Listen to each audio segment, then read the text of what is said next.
আমার আপনার রাসূল সাল্লাল্লাহু আলাইহি ওয়াসাল্লাম যখন মেরাজের মধ্যে যাবেন,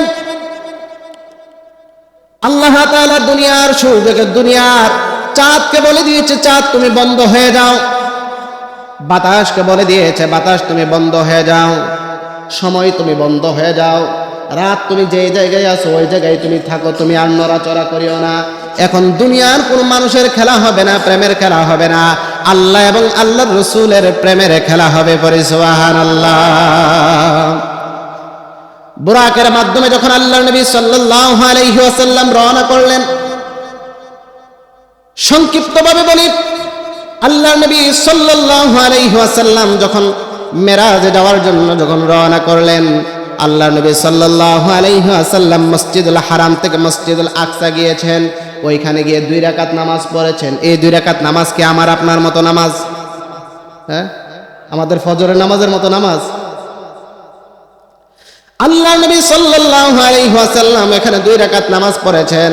আমার রাসূল ইমামতি করেছেন, আর 1,24,000 নবী রাসূলের মুসল্লি হয়ে গিয়েছেন। আমার রাসূল ইমামতি করেছেন, আর বাকি যত নবী ছিলেন তারা ছিল মুসল্লি। হযরত আদম আলাইহিস সালাতু ওয়াস সালাম থেকে শুরু করে হযরত ঈসা আলাইহিস সালাতু ওয়াস সালাম পর্যন্ত। তাও সময় লাগে নাই? সময় লাগছে কিনা? এই যে নামাজ আদায় করছে, এখানে গিয়েছে ওইখানে গিয়েছে, সময় লাগছে কিনা? লেগেছে। আল্লাহ নবী সাল্লাল্লাহু আলাইহি ওয়াসাল্লাম ওইখানে নামাজ আদায় করলেন। নামাজ আদায় করার পর হযরত আদম সফিউল্লাহ বক্তব্য দিলেন, হযরত ইব্রাহিম খলিলুল্লাহ বক্তব্য দিলেন। 1,24,000 নবীর মধ্যে যারা রাসূল ছিলেন তারা রাসূলকে স্বাগতম জানিয়েছেন। আল্লাহ নবী সাল্লাল্লাহু আলাইহি ওয়াসাল্লাম মেরাজে যাওয়ার সময় 4 জায়গায় থেমেছেন। তারপর আল্লাহ রাসূল সাল্লাল্লাহু আলাইহি সাল্লাম প্রথম আসমানে উঠেছেন। প্রথম আসমানে যখন উঠলেন, ওঠার পর জিবরাইল ডাক দিয়ে বলেন, আসমানের ফেরেশতারা তোমরা দরজা খোলো। দুনিয়ার কোন সাধারণ মানুষের আগমন ঘটে নাই, এমন একজন নবীর আগমন ঘটেছে যেই নবীকে আল্লাহ তাআলা আখির নবী হিসেবে পাঠিয়েছেন, যেই নবীকে আল্লাহ তাআলা শেষ নবী হিসেবে দুনিয়ার মধ্যে পাঠিয়েছেন। জিবরাইল আলাইহিস সালাতু ওয়াস সালাম কথা শোনার পর আসমানের ফেরেশতা দরজা খুলে দিলেন। প্রথম আসমানে গিয়ে দেখেন হযরত আদম ও সফিউল্লাহ। আদম নবী কোথায় ছিল? আদম নবী প্রথমে কোথায় ছিল? মসজিদুল আকসা, যেখানে এটা ফিলিস্তিন যেটা আছে ওইখানে ছিল। কিন্তু রাসূল আসমানে যাওয়ার আগেই হযরত আদম নবী আসমানের দরজার মধ্যে দাঁড়িয়ে গিয়েছে। আল্লাহ নবী সাল্লাল্লাহু আলাইহি ওয়াসাল্লাম কো এখানে আল্লাহ নবী সাল্লাল্লাহু আলাইহি ওয়াসাল্লাম কো এখানে স্বাগতম জানালেন। তারপরে দ্বিতীয় আসমান পার করলো, তৃতীয় আসমান পার করলো, চতুর্থ আসমান পার করলো, পঞ্চম আসমান পার করলো।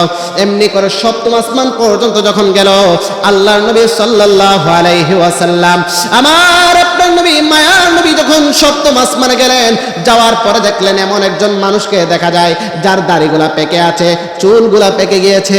যার দাড়িগুলা পেকে গিয়েছে, চুলগুলা পেকে আছে। দেখলেন ওই লোকটা একটা দেওয়ালের মধ্যে ধাক্কা দিয়ে বসে আছে। তখন আল্লাহ রাসূল সাল্লাল্লাহু আলাইহি সাল্লাম জিবরাইলকে জিজ্ঞাসা করে, জিবরাইল, এই মুরব্বিটা কে? আল্লাহ নবী সাল্লাল্লাহু আলাইহি ওয়াসাল্লাম যখন জিবরাইলকে বললেন, জিবরাইল এই মুরব্বিটাকে, আল্লাহ নবী সাল্লাল্লাহু আলাইহি ওয়াসাল্লামের প্রশ্নের জবাবে বলেন, এটা দুনিয়ার কোনো সাধারণ মানুষ নয়, এটা হচ্ছে হযরত ইব্রাহিম খলিলুল্লাহ। দেখা গেল উনি যত আশেপাশে যত বাচ্চা, ছোট ছোট বাচ্চা আছে, ওই যে আমরা হাদিসের মধ্যে পেয়েছি, যখন কোনো বেগুনা মাসুম বাচ্চা যখন মারা যায়, সে কি হয়? জান্নাতি হয়ে যায়। সে কি হয়ে যায়? জান্নাতি হয়ে যায়। আল্লাহ তাআলা তাকে জান্নাতি, তাদেরকে দেখশন করেন হযরত ইব্রাহিম নবী আলাইহিস সালাতু ওয়াস সালাম। আল্লাহ নবী সাল্লাল্লাহু আলাইহি ওয়াসাল্লাম যখন সপ্তম আসমানে গেলেন, জিবরাইলকে বললেন, চলো আরো সামনে যাই, আল্লাহর সাথে সাক্ষাৎ করি। জিবরাইল বলে, আল্লাহ, হে রাসূল, এই সপ্তম আসমান পর্যন্ত উপরে যাওয়ার মতো আর কোনো ক্ষমতা আমার নাই। তখন আল্লাহ তাআলার ফেরেশতা জিবরাইলকে রাসূল ডাক দিয়ে বলেন, জিবরাইল, এতদিন পর্যন্ত তুমি যে আমার কাছে ওহীগুলা নিয়েছিলা, তুমি যে আমার কাছে এত সংবাদ নিয়েছিলা, এতদিন পর্যন্ত তুমি কিভাবে নিয়েছিলা? তখন জিব্রাইল ডাক দিয়া বলে, ইয়া রাসূলুল্লাহ, ইয়া হাবিবাল্লাহ, গো মায়ের নবী, এতদিন পর্যন্ত আমি এই সপ্তম আসমানের মধ্যে দাঁড়িয়ে থাকতাম, আর আল্লাহ তাআলা উপর থেকে এলানের মাধ্যমে আমাকে জানাতো, আর আমি রাসূল আপনাকে ওইগুলো আপনাকে আমি জানিয়ে দিতাম। ইয়া রাসূলুল্লাহ, আমারও মন চাই আমি আল্লাহর উপরে কি আছে এটা দেখার জন্য, কিন্তু আমার তো ক্ষমতা নাই, আমি উপরে গেলে আমি পুড়ে যাব। কি হয়ে যাব? পুড়ে যাব। আল্লাহ নবী সাল্লাল্লাহু আলাইহি ওয়াসাল্লাম যখন বললেন আল্লাহ তাআলা, তখন রাসূল বললেন তুমি থেমে যাও। আল্লাহ তাআলা